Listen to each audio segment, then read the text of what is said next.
मित्रों, आजकल प्रयागराज में महाकुंभ चल रहा है और इस महाकुंभ में हमारी प्राचीन सनातन संस्कृति के विविध रूप हमें देखने को मिल रहे हैं।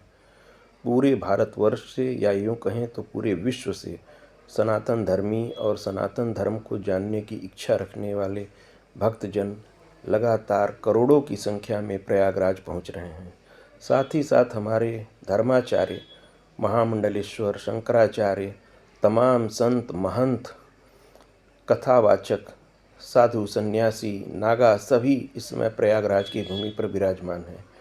वहीं पर एक व्यक्ति जिसने आईआईटी बॉम्बे से एरोस्पेस इंजीनियरिंग से बीटेक किया है और उच्च शिक्षा प्राप्त व्यक्ति है, जिसको उसकी पारिवारिक परिस्थितियों के चलते, जैसा वो कहता है, वैराग्य उत्पन्न हो गया और उस वैराग्य के बाद उस व्यक्ति ने कनाडा में अपनी 48 लाख सालाना की पैकेज की नौकरी छोड़कर आध्यात्म का मार्ग अपनाया है, जिसे लोग आईआईटीएन बाबा के नाम से इस समय प्रचारित प्रसारित कर रहे हैं।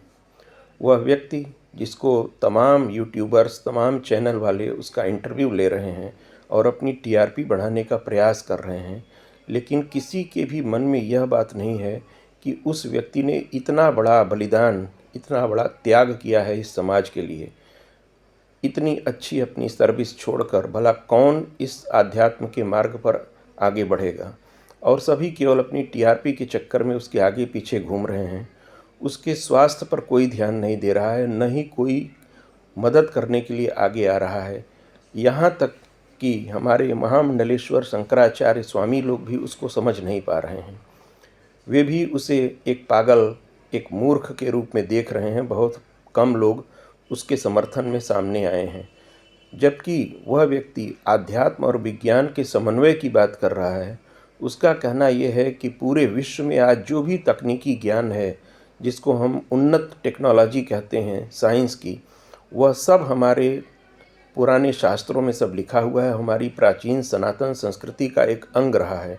और उसका कहना यह है कि यह कुंभ एक बहुत बड़ा अवसर मिला है सनातन धर्मियों को कि यहाँ पर उन सारी चीज़ों का निष्पादन हो, उन सारी चीज़ों पर चर्चा हो जिस पर विश्व अपना पेटेंट मानता है कि नहीं, यह सनातन संस्कृति के द्वारा उद्भूत चीज़ें हैं।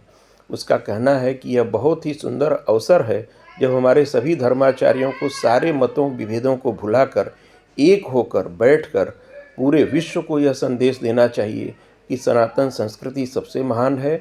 और यहाँ से हम उद्घोष करते हैं कि आज विश्व में जो भी तकनीकी क्रांति आई है, जो भी विज्ञान की उपलब्धियाँ आई हैं, वह सब हमारे ग्रंथों के ज्ञान की वजह से आई हैं।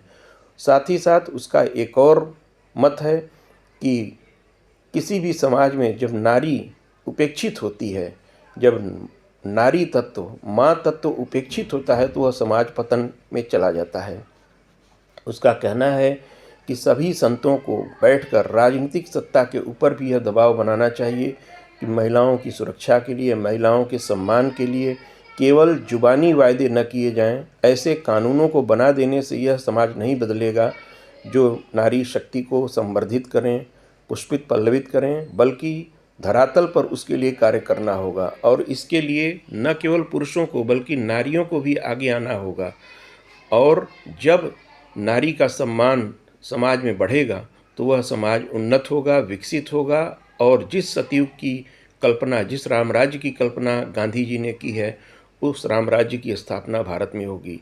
तो उस व्यक्ति को पागल न समझें, उस व्यक्ति को ये न समझें कि वह परिस्थितियों से भागा है। ठीक है, परिस्थितियों का उसके ऊपर प्रभाव पड़ा है, उसे वह स्वीकार कर रहा है, लेकिन उसने कोई गलत मार्ग नहीं चुना, उसने आत्महत्या नहीं की, उसने कहीं पर कोई गलत कार्य नहीं किया, बल्कि वह सत्य की खोज में निकला हुआ एक पथिक है, एक राही है और लगातार उस पर चल रहा है और अपने जीवन को एक खुली किताब की तरह सबके सामने रख रहा है।